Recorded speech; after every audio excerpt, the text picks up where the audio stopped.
Amados, a graça e a paz do Senhor Jesus, bom dia. Hoje entramos no 5º dia de exposição do Evangelho segundo Mateus. Eu sou o professor Fábio Machado e hoje eu estarei expondo dos capítulos 12 ao 14. No capítulo 12, dos versos 1 a 8, Mateus conta que Jesus passava por entre as searas e seus discípulos tinham fome. Era o tempo em que o trigo já estava amadurecendo e os discípulos o comiam enquanto seguiam a Jesus, sem se deterem. As pessoas e os fariseus nunca estavam ausentes. Olhe, os fariseus chamam a atenção de Jesus. Seus discípulos estão fazendo o que no sábado não é lícito. Jesus, sempre paciente e tolerante, desta vez coloca um pouco de ironia em sua resposta. Não tem lido? Pergunta-lhes. O que fez Davi naquela ocasião em que ele e seus companheiros tiveram fome? Davi entrou na casa de Deus e tomou para si e para seus homens o pão sagrado, que só os sacerdotes podiam comer. Não tem lido na lei, acrescentou Jesus, que os sacerdotes, por seu trabalho abundante no templo, parecem profanar o sábado e estão sem culpa? Por quê? Porque ao oferecer os sacrifícios, não estão executando o trabalho secular do açougueiro, estão realizando um trabalho para Deus. Além do mais, eu estou aqui, maior que o templo, maior que Davi, maior que o sábado. O próprio Deus quer mais misericórdia de vocês. Por último, concluiu Jesus, saibam que o Filho do Homem é Senhor até do sábado. Dos versos 9 ao 14 do capítulo 12, tendo partido dali, Jesus entrou numa sinagoga, onde havia entre os adoradores um homem que tinha uma das mãos paralisada, seca. Seus inimigos também estavam presentes. Quando o viram, o atacaram perguntando: é permitido curar no sábado? Jesus recorreu à lei. Qual dentre vós será o homem que, tendo uma ovelha, e num sábado esta cair numa cova, não fará todo o esforço, tirando-a dali? Ora, quanto mais vale um homem do que uma ovelha? Logo, é lícito nos sábados fazer o bem. E para confirmar seu senhorio sobre o sábado, fez o milagre. Estende a mão, disse ao homem, e a mão ficou restabelecida, e os fariseus saíram conspirando contra ele. Dos versos 15 ao 21, Jesus é o servo messiânico de Deus. Mateus prossegue com seus relatos que confirmam Jesus como o rei que tinha que vir. Jesus se retirou daquele lugar, diz, e muitos o seguiram. Curou todos os doentes e lhes ordenou que nada dissessem a ninguém. Especialmente, nada tinham que dizer a respeito de quem ele era, porque devia se cumprir a profecia do profeta Isaías, diz Mateus. Uma profecia que contém várias características do Messias. Está lá em Isaías, no capítulo 42, os versos 1 a 4, que diz assim: eis aqui o meu servo, que escolhi, o meu amado, em que a minha alma se compraz. Farei repousar sobre ele o meu espírito, e ele anunciará juízo aos gentios. Não contenderá, nem gritará, nem alguém ouvirá nas praças a sua voz. Não esmagará a cana quebrada, nem apagará a torcida que fumega, até que faça vencedor o juízo, e no seu nome esperarão os gentios. Nos versos de 22 a 24 do capítulo 12, nós temos a cura de um endemoniado cego e mudo. Então levaram a Jesus um endemoniado cego e mudo, e Jesus o curou. Mateus conta isso como fato normal. Se o endemoniado foi levado a Jesus, não poderia ter acontecido nada diferente. Tinha que ser curado e foi. E toda a multidão se admirava e dizia: é este porventura o filho de Davi? Mas os fariseus, ouvindo isso, murmuravam: este não expele demônios, senão pelo poder de Belzebu, maioral dos demônios. Nos versos 25 a 29, Jesus, porém, conhecendo-lhes os pensamentos, disse: todo reino dividido contra si mesmo ficará deserto, e toda cidade ou casa dividida contra si mesma não subsistirá. Se Satanás espelha Satanás, dividido está contra si mesmo. Como, pois, subsistirá o seu reino? E se eu expulso demônios por Belzebu, por quem expulsam vossos filhos? Por isso, eles mesmos serão os vossos juízes. Se, porém, eu expulso demônios pelo Espírito de Deus, certamente é chegado o reino de Deus. E continuou: ou como pode alguém entrar na casa do valente e roubar-lhe os bens, sem primeiro amarrá-lo? E então lhe saqueará a casa, disse Jesus. Nos versos 30 a 35, Jesus vai falar da blasfêmia contra o Espírito Santo. Por isso Jesus disse: quem não é por mim é contra mim, e quem comigo não ajunta, espalha. Estar contra Jesus é pecado, não o pior, porque pode ser perdoado. O pior pecado é a blasfêmia contra o Espírito. A blasfêmia contra o Espírito Santo, disse Jesus, não será perdoada. Atribuir ao diabo algo que o Espírito Santo realizou é blasfêmia contra o Espírito. Não será possível perdoar a alguém que disser que o poder utilizado pelo Espírito Santo pertence ao diabo. Jesus continua: ou a árvore é boa e o seu fruto é bom, ou a árvore é má e o seu fruto mau. Porque pelo fruto se conhece a árvore. Raça de víboras, como podeis falar coisas boas sendo maus? Porque a boca fala do que o coração está cheio. O homem bom tira do tesouro bom coisas boas, mas o homem mau do seu mau tesouro tira coisas más. Nos versos 36 e 37, Jesus vai falar do dia do julgamento. Digo-vos, afirmou Jesus, que de toda palavra fútil que proferirem os homens, dela darão conta no dia do juízo. No caso dos fariseus, são palavras contrárias à obra de Jesus, palavras que atribuem à obra de Jesus a ação do poder do diabo. Nos versos 38 a 45, Jesus vai falar do sinal de Jonas. Nessa ocasião, alguns fariseus e escribas lhe disseram: desejamos ver de ti um sinal. Faça algo que o identifique, algo que diga claramente quem você é. No verso 39, Jesus vai responder: esta geração malvada e adúltera pede um sinal milagroso, mas nenhum sinal lhe será dado, senão o do profeta Jonas.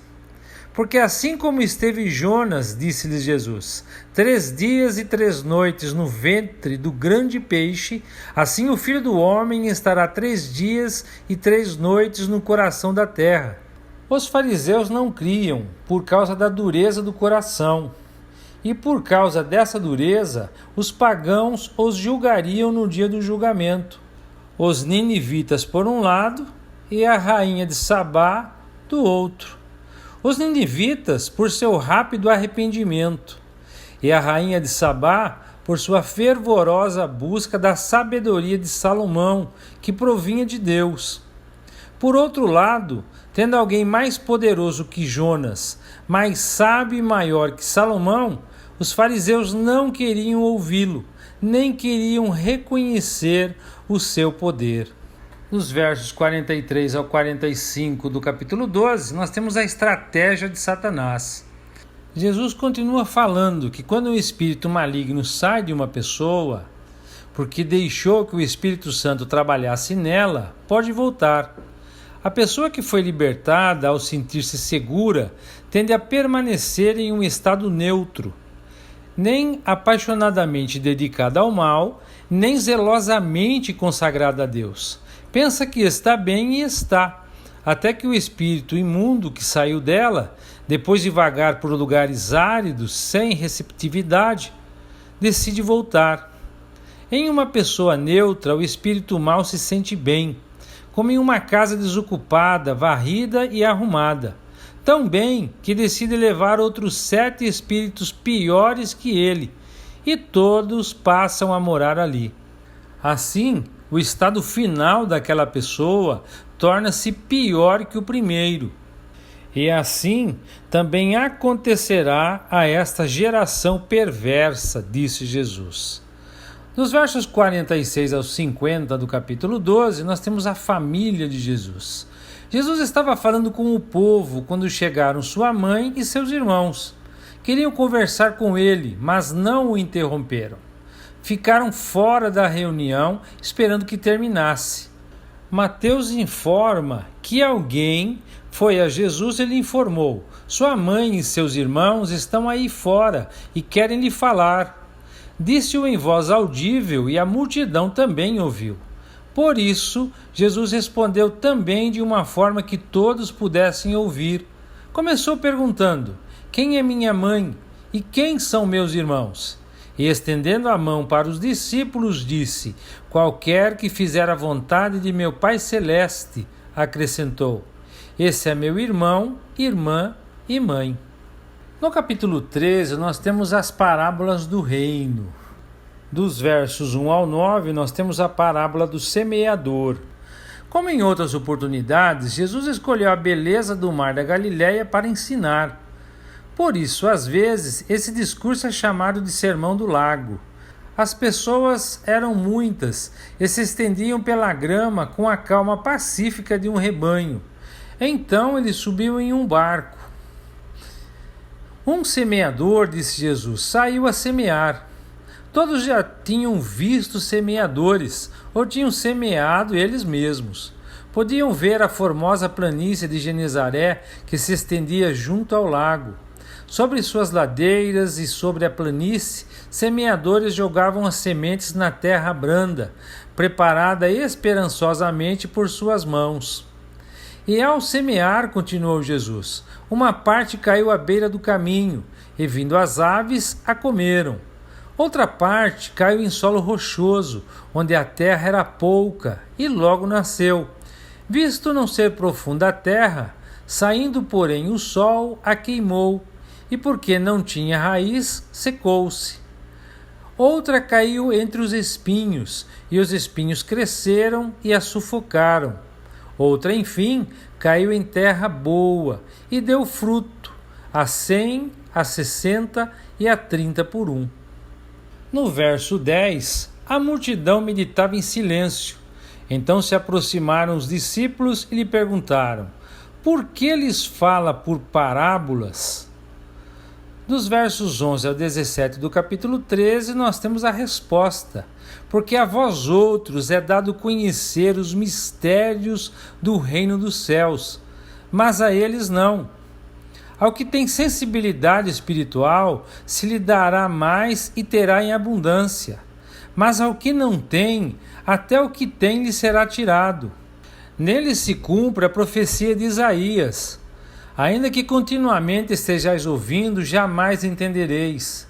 Mesmo que sempre estejais vendo, nunca percebereis.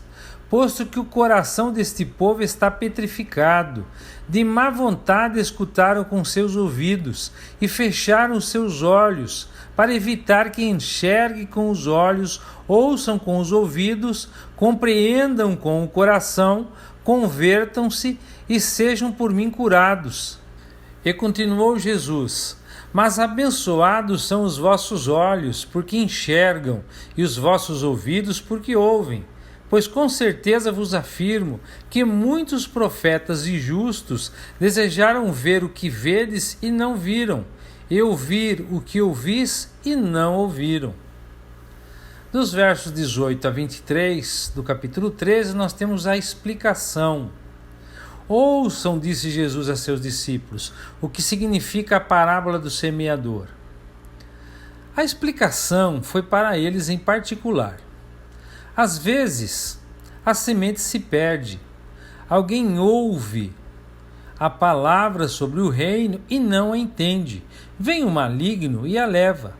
É a semente semeada junto ao caminho. Outros são terrenos pedregosos, recebem a semente com verdadeira alegria, mas dura pouco. Os problemas pessoais ou a perseguição por causa da palavra recebida os desanimam, então se afastam dela.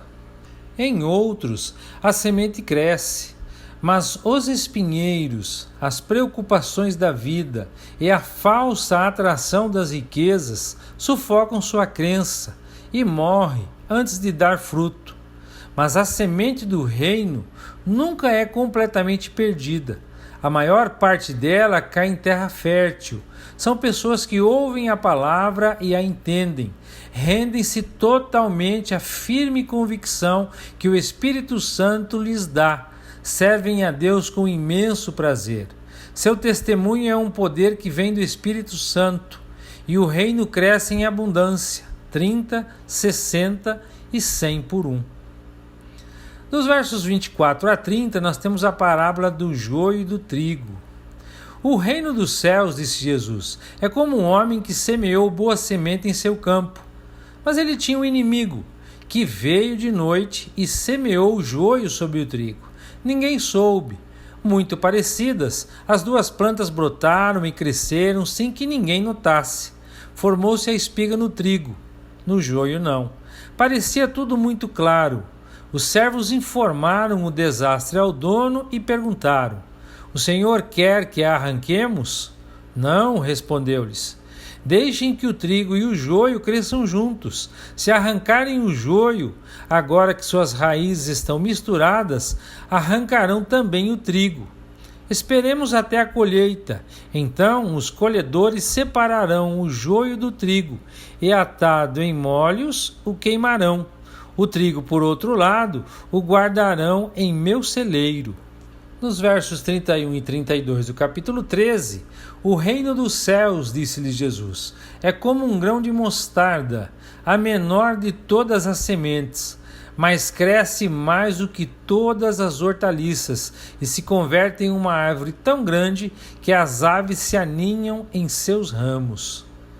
No verso 33, o reino dos céus, voltou a dizer Jesus, é semelhante ao fermento que uma mulher tomou e escondeu em 3 medidas de farinha, até ficar tudo levedado. Todo o processo é extraordinário, muito superior ao normal. Nos versos 34 e 35, Mateus completa o quadro. Jesus também utiliza parábolas para revelar as coisas sobre o reino dos céus que estiveram ocultas desde a criação do mundo e que agora se tornam claras para eles. Isso também cumpre uma profecia. Abrirei os lábios em parábolas e publicarei enigmas dos tempos antigos, que está lá no Salmo 78, no verso 2. Nos versos 36 a 43, nós temos a explicação da parábola do joio e do trigo. E chegando-se a ele, os seus discípulos disseram: explica-nos a parábola do joio no campo. Jesus utilizou essa inquietação para iniciar o ensino que desejava lhes transmitir. O semeador que semeou a boa semente é o Filho do Homem. Isso estava claro. O campo é o mundo, acrescentou Jesus. As pessoas do mundo. A boa semente e o joio. A boa semente são os filhos do reino, continuou Jesus, e o joio, os filhos do diabo. O inimigo é o diabo, disse Jesus. É ele quem introduz os cristãos falsos na igreja. A ceifa é a consumação dos séculos, e os ceifeiros são os anjos.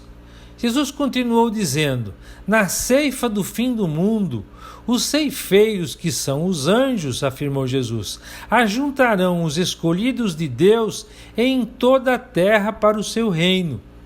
Ao mesmo tempo, reunirão o joio, falsos crentes. Eles serão lançados na fornalha ardente, e ali haverá pranto e ranger de dentes. Então os justos reluzirão como o sol no reino de seu Pai.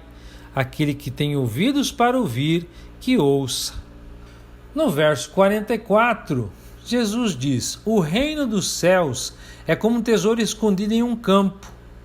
Um homem o descobriu, cheio de alegria, o enterrou de novo e foi vender tudo o que tinha para comprar o campo.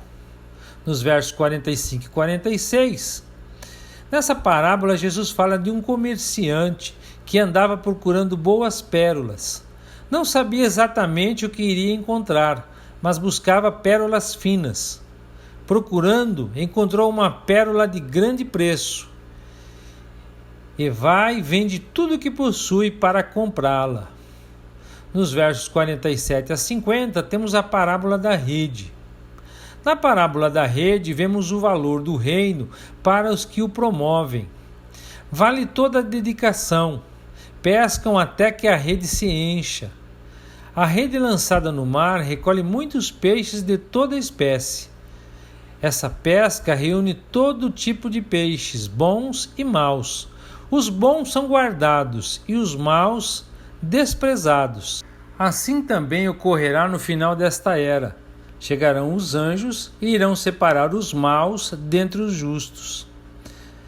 Nos versos 51 e 52 nós temos a conclusão. Jesus está chegando ao final de seu ensino daquele dia e completando seu discurso sobre as parábolas do reino. Ensinou a multidão e ao fim do dia a seus discípulos em particular. Concluiu fazendo-lhes uma pergunta e lhes contando uma parábola. Ele lhes perguntou: vocês entenderam tudo o que eu lhes ensinei hoje? Sim, foi a resposta dos discípulos. E continuou: agora vocês são mestres instruídos sobre o reino dos céus. Vocês são como um pai de família, disse Jesus, que de seu tesouro tira coisas novas e velhas. Dos versos 53 a 58 do capítulo 13, Jesus prega em Nazaré e é rejeitado pelos seus. Havendo terminado de contar essas parábolas, retirou-se Jesus dali. E chegando à sua cidade, começou a ensinar o povo na sinagoga. Jesus ensinava na sinagoga de Nazaré. Além disso, tinha estado ali muitas vezes desde a sua juventude. Conhecia as pessoas, sabiam do que necessitavam e que ensino devia lhes trazer em sua última visita. As primeiras perguntas que as pessoas fizeram, além de expressar surpresa, também manifestavam dúvidas. De onde indagavam? Tirou este sabedoria e tais poderes milagrosos? Não é acaso filho do carpinteiro? As pessoas perguntaram. Não pode ser filho de Deus. Seu pai era o simples carpinteiro da cidade. Além disso, sabemos quem é sua mãe, Maria, também uma mulher comum, seus irmãos, Tiago, José, Simão e Judas, e todas as suas irmãs. Inclusive vivem todas elas em Nazaré. De onde então tirou todas essas coisas? Escandalizavam-se por causa dele, diz Mateus. Escandalizar-se no texto original é um termo que descreve uma dúvida ativa, agressiva, violenta. Jesus já não argumenta mais. Tudo o que Jesus faz é lhes trazer à memória uma experiência que a nação já viveu no passado, com seus profetas, assemelhando-se a eles como enviado de Deus. Em todas as partes se honra um profeta, diz-lhes, menos em sua terra e em sua própria casa. E pela incredulidade deles, conclui Mateus, não fez ali muitos milagres. No capítulo 14, dos versos 1 a 12, nós temos a morte de João Batista. Diz Mateus que por aquele tempo inteirou-se Herodes da fama de Jesus, de suas obras, e se assustou. Pensou que era João Batista, já morto por sua tirânica vontade. Ele temia João Batista quando este era vivo e reconhecia o poder superior que nele havia. Ao ouvir o comentário de seus homens, disse-lhes: Esse é João Batista que ressuscitou, por isso tem poder para realizar milagres. Herodes tinha detido a João Batista, conta Mateus, por causa de Herodias. Herodias era a esposa de Herodes Filipe I, irmão de Herodes Antipas. João Batista constantemente o fazia recordar seu pecado. A lei lhe proíbe de tê-la como esposa, dizia-lhe. Queria matá-lo, diz Mateus, e o povo tinha João como profeta, e o próprio Herodes sabia disso. Mas como não o aceitou nem seguiu seus ensinos, temia-o. Nessa ocasião estava celebrando seu aniversário e tinha muitos convidados. Salomé, filha de Herodias, entrou na sala onde os convidados comiam e bebiam, e dançou.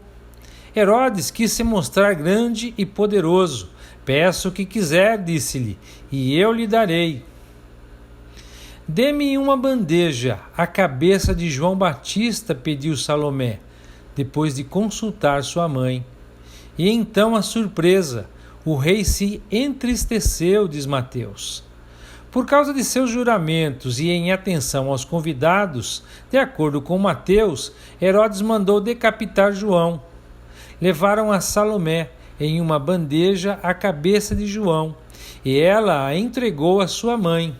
Mateus conclui o relato dizendo que os discípulos de João vieram, levaram seu corpo e o sepultaram, e foram contar a Jesus o que havia acontecido. Dos versos 13 ao 21 do capítulo 14, nós temos a primeira multiplicação de pães e peixes.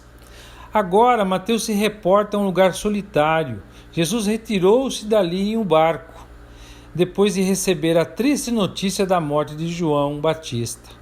Sozinho, diz Mateus. Quando Jesus chegou ao destino escolhido, uma multidão o esperava. E vendo-os, escreveu Mateus, Jesus teve compaixão deles. Movido pela compaixão, Jesus curou os doentes, pregou o evangelho a todos os presentes durante todo o dia. Já era tarde, o sol estava se pondo e ninguém tinha comido nada durante o dia.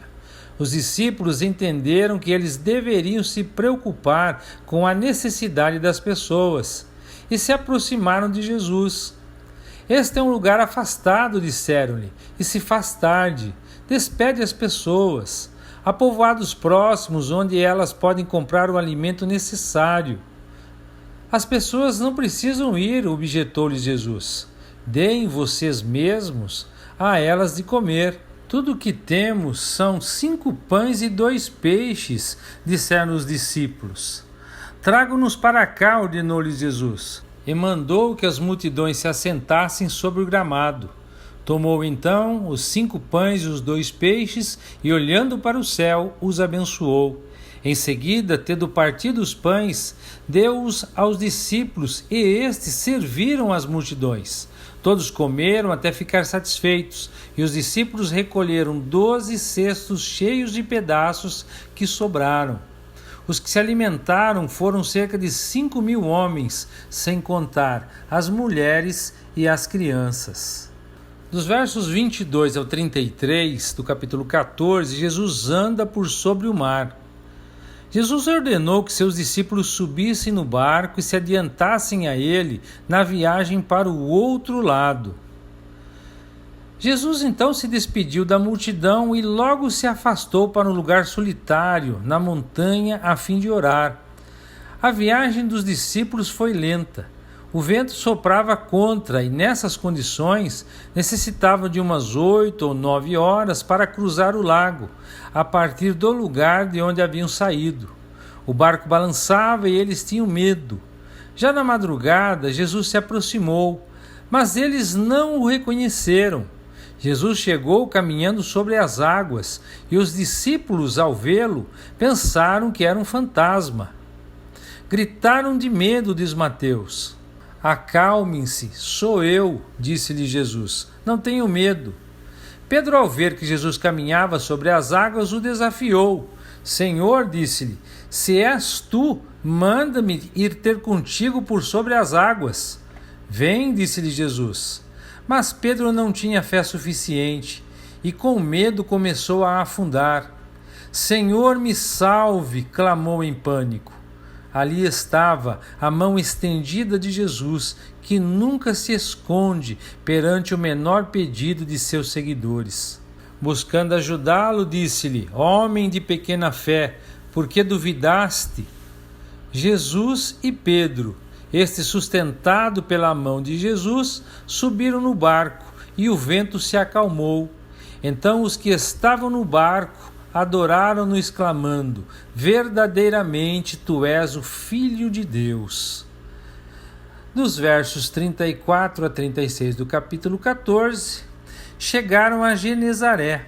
Como sempre, a notícia de sua viagem à cidade se espalhou pelos arredores. As pessoas começaram a chegar com seus doentes, e eram muitos doentes, todos eles suplicando, cada qual por sua enfermidade. Deixe-nos pelo menos tocar a borda de seu manto, diziam-lhe, e os que o tocavam eram curados. E assim, amados, terminamos a exposição de hoje. E eu gostaria de deixar para a reflexão dos irmãos o capítulo 13, o verso 23, que diz assim: Mas enfim, o que foi semeado em terra boa é aquele que ouve a palavra e a entende. Este frutifica e produz grande colheita, alguns 100, outros 60 e ainda outros 30 vezes mais do que foi semeado. Amados, eu creio plenamente que se vocês estão me ouvindo até agora, vocês são essa terra fértil, essa terra boa, em que a semente da palavra de Deus frutificou. Que o Eterno os abençoe e que vocês possam frutificar cada vez mais. E que possamos nos encontrar amanhã, se Deus quiser.